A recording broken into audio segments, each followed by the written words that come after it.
আমার প্রিয় সন্তান, তুমি অত্যন্তই সৌভাগ্যবান। তোমার কাছে এই বার্তাটা এমনি এমনি আসেনি, তুমি একজন সাধারণ আত্মা নও।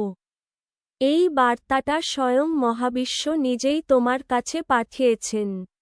তোমার আত্মা খুবই পবিত্র ও শক্তিশালী, আর এই কারণেই এই বার্তাটা আজ তোমার কাছে এসেছে।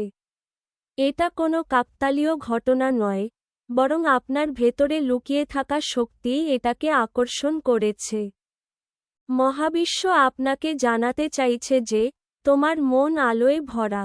তোমার ভেতরে এমন এক শক্তি আছে যা তোমাকে সম্পূর্ণভাবে পরিবর্তন করে তোলে। কিন্তু তুমি কি এই শক্তিকে চিনতে পেরেছ? যে তোমার উপস্থিতি তোমার চারপাশকে বদলে দেয়।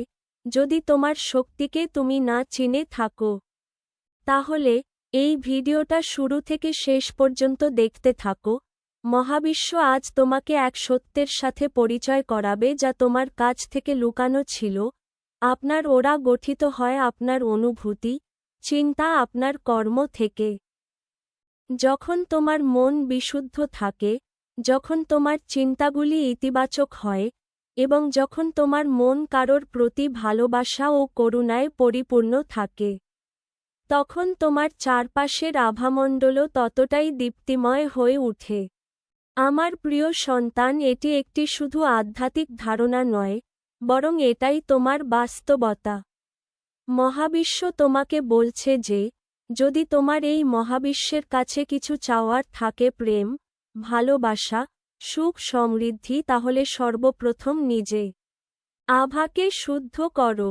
হয়তো আমার এই কথাগুলি শুনে আপনারা ভাবছেন যে, এটা কি করে করা সম্ভব, তবে জেনে রাখো এটা খুবই সহজ, যা হলো নিজের মনকে সবসময় পরিষ্কার করে রাখা ও নিজের চিন্তাভাবনা ইতিবাচক করে রাখা। প্রতিটি নেতিবাচক ভাবনা মনে আসলেই সেটাকে পরিবর্তন করা। চেষ্টা করো মনে কোনো নেতিবাচক চিন্তা এলেই তাকে সঙ্গে সঙ্গে ইতিবাচক চিন্তায় পরিবর্তন করার। নিজেকে যতটা পারো ধ্যান ও মেডিটেশনের মধ্যে নিয়ে যাওয়ার। প্রতিদিন কিছু সময়ের জন্য হলেও ধ্যান করো, এতে তোমার ভেতরে শান্তি ও ভারসাম্য বজায় থাকবে, আর এতে তোমার আভামণ্ডল আরও শক্তিশালী হবে, এবং প্রাকৃতিক জিনিসের কাছাকাছি থাকো। প্রকৃতির মধ্যে সময় কাটালে তোমার আত্মা বিশুদ্ধ হয়। গাছপালা, সমুদ্র ও সূর্যলোকের কাছাকাছি থাকলে তোমার শক্তিক্ষেত্র পরিষ্কার থাকে ও ভারসাম্যপূর্ণ বজায় থাকে। তুমি যা খাদ্য গ্রহণ করো সেগুলি যেন সাত্ত্বিক হয়। প্রতিদিন যে সব জিনিস তোমার জীবনে আছে সেগুলির জন্য মহাবিশ্বের কাছে কৃতজ্ঞ থাকো। তুমি যখন মহাবিশ্বের কাছে কৃতজ্ঞ হও, তখন তোমার আভামণ্ডল দীপ্তিময় হয়ে ওঠে, এবং সেই আলো চারিদিকে ছড়িয়ে পড়ে। ভালোবাসা ও করুণা ছড়িয়ে দাও যাতে তোমার ভেতরের আত্মা যেন শান্তি পায়। তুমি যদি অন্যকে সাহায্য করো এবং নিঃস্বার্থভাবে অন্যের সেবা করছো, তাহলে তোমার আভামণ্ডল সুন্দর হয়ে। আমার প্রিয় সন্তান, আজ তোমার জীবনে এক অলৌকিক ঘটনা ঘটতে চলেছে। প্রিয় সন্তান, তোমার ভেতরে এমন কিছু আছে যা মহাবিশ্বকে তোমার কাছে টেনে এনেছে। এটা কোনো সাধারণ শক্তি নয়, এটা এক ঐশ্বরিক শক্তি, যে শুধু এই পৃথিবী নয় বরং পুরো ব্রহ্মাণ্ডকে আকর্ষণ করছে।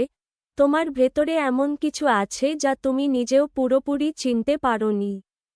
যখন মহাবিশ্ব কাউকে বেছে নেয়, তার জীবন সহজ হয় না, কিন্তু তার প্রতিটি সংগ্রাম, প্রতিটি চোখের জল এক নতুন পথের দিশা দেখায়।